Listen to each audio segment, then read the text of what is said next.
ಇದ್ರೆ ನಿಮ್ ವೆಹಿಕಲ್ ಅಲ್ಲಿ ಬರ್ತೀನಿ, ಅರೆಸ್ಟ್ ವಾರೆಂಟ್ ತೋರಿಸಿ ಅಂದಿದ್ದ ಕಾರಣಕ್ಕೋಸ್ಕರ ಅವರ ವೆಹಿಕಲ್ ಅಲ್ಲಿ ಬರೋದಕ್ಕೆ ಅನುಮತಿಯನ್ನು ಕೊಟ್ಟಿದ್ದಾರೆ. ಬಿಗಿ ಪೊಲೀಸ್ ಬಂದೋಬಸ್ತ್ ನಲ್ಲಿ ಅವರನ್ನ ಕರ್ಕೊಂಡು ಹೋಗ್ತಿದ್ದಾರೆ.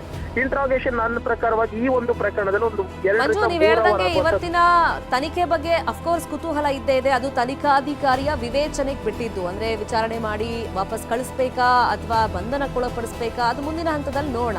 ಬಟ್ ಪ್ರಚೋದನಾಕಾರಿ ಹೇಳಿಕೆಗಳನ್ನ ಕೊಡೋದು, ವೈಯಕ್ತಿಕವಾಗಿ ಪದೇ ಪದೇ ನಿಂದಿಸೋದು, ಅಂದ್ರೆ ಜನರನ್ನ ಬನ್ನಿ ಹೋರಾಟ ಮಾಡೋಣ ಅಂತ ಹೇಳಿ ಕರೆಯೋದು, ಸೊ ಇಂತಹ ಹೇಳಿಕೆಗಳು ಸೊಸೈಟಿ ಮೇಲೆ ಯಾವ ತರ ಪರಿಣಾಮ ಬೀರುತ್ತೆ. ಮತ್ತೆ ಇದೊಂದೇ ಪ್ರಕರಣ ಅಲ್ಲ, ಬೇರೆ ಬೇರೆ ಪ್ರಕರಣಗಳು ಕೂಡ, ಗಲಭೆಗೆ ಪ್ರಚೋದನೆ ಕೊಟ್ಟಿರುವಂತಹ ಪ್ರಕರಣಗಳು ಇವ್ರ ಮೇಲೆ ಇರೋದ್ರಿಂದ ಈ ಡಾಟ್ಗಳನ್ನ ಕನೆಕ್ಟ್ ಮಾಡ್ತಾ ಹೋದ್ರೆ BL ಸಂತೋಷ್ದು ಒಂದು ಪ್ರಕರಣ ಹೌದು ಇವ್ರು ಮಾತನಾಡಿರೋದು. ಹಾಗಾಗಿ ಇವ್ರ ಮೇಲೆ ಯಾವ ತರ ಕ್ರಮ ಆಗುವಂತ ಸಾಧ್ಯತೆಗಳು ಇರಬಹುದು ಮಂಜು?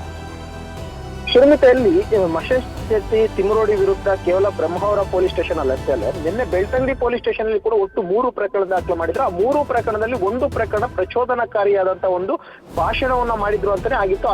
ಅದಕ್ಕೆ ಪೂರಕವಾಗಿ ನಿನ್ನೆ ಇಂಟ್ರಾಗೇಷನ್ ಮಾಡಿ ಸುಮಾರು 2.5 ರಿಂದ 3 ಗಂಟೆಗಳ ಕಾಲ ಇಂಟ್ರಾಗೇಷನ್ ಮಾಡ್ತಾರೆ. ಈಗ ಬ್ರಹ್ಮಾವರ ಠಾಣೆಯಲ್ಲಿ ಕೂಡ ಅಷ್ಟೇ BNS ಆಕ್ಟ್ 196/1 ಅಂದ್ರೆ ಧಾರ್ಮಿಕ ಭಾವನೆಗಳಿಗೆ ಧಕ್ಕೆ ತರುವಂತಂದ್ರೆ ಯಾವುದೇ ಒಂದು ಧರ್ಮದ ವಿರುದ್ಧವಾಗಿ ಮಾತನಾಡುವಂತ ಒಂದು ಸೆಕ್ಷನ್ ಅದು.